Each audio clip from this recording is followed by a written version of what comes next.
Hello, can you tell me who you are? I'm Gary Sondermeyer. I'm Vice President of Operations at the Bayshore Recycling Company in Woodbridge Township, New Jersey. You're also a member of ANJR, the Association of New Jersey Recyclers, which today unveiled a white paper that calls for the recycling of food waste in New Jersey. Yes.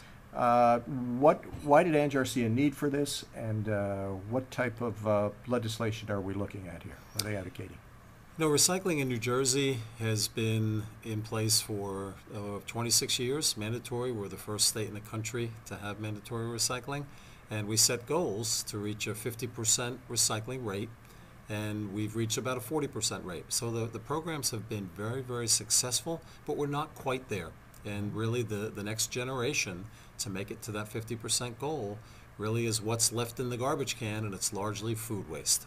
What percentage would you say is left in the garbage can that's food waste right now? The composition studies that have been done to look at that estimate about 25%. So there's a lot of food waste that's left in our garbage can, and that's what we want to harvest for recycling. Okay. And this is not, it sounds like a new concept, but actually this was done a long time ago. Right? It's a concept that goes back generations, really, and especially in South Jersey, with the separation of food waste at the curb that would actually go to pig farms throughout southern New Jersey many years back. I remember growing up as a young man in Philadelphia, and we had a small galvanized can, and our food waste went into that, and that went to the pig farmers. So. That's exactly right. And in North Jersey, Secaucus was actually the pig capital of North Jersey and had high-rise pig farms. Wow. Okay. So the legislation that ANJR will be advocating, it's going to apply to everyone? Is every household going to be forced to recycle their food waste? No, that would be too big a lift up front. We have a chicken and egg situation where we have to build infrastructure to recycle the food. And the thought was to start with the large generators, which would be any entity that would generate more than 2 tons per week or 104 tons per year. Give me an example. What would that be?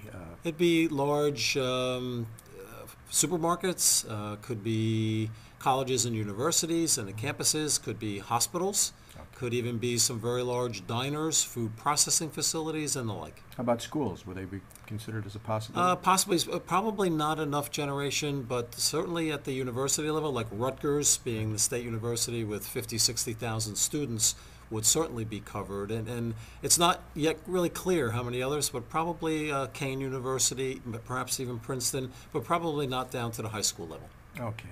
Now, there might be a concern among some of these folks who would be covered and be required to recycle their food waste that is going to cost them. There's going to be some new added cost over what they pay right now for the disposal of this material. How do you address that?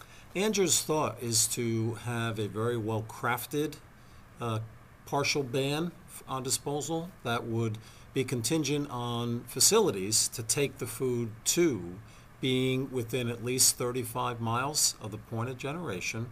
And a provision would be that the generator wouldn't have to separate the food unless the cost to go to that place was less than what they're currently paying for disposal at a landfill, a transfer station, or an incinerator. So the goal is to make sure that the large generators of food who would be covered will in fact save money. And estimates have been that people who are doing this currently, separating their food and having it composted or recycled other than disposed of, are saving 20 to 25%. So a significant goal of ANJR is that it'll be not price neutral, but actually a cost savings to the generators and advance our environmental goals. Wow, it'd be quite an incentive for someone to participate. Absolutely. Yeah. Now, is there any facility currently in the state where this material could go, or what are the plans for the future if there is not? Been an interesting history in the state with facilities, and currently we don't have any large commercial food waste composting facilities. We have a very small facility up in Sussex County. We do have a large facility in Gloucester City, Camden County, from a company called Organic Diversion that's under construction. It'll be 200 to 400 tons per day, and hopefully will be operational in early 2015.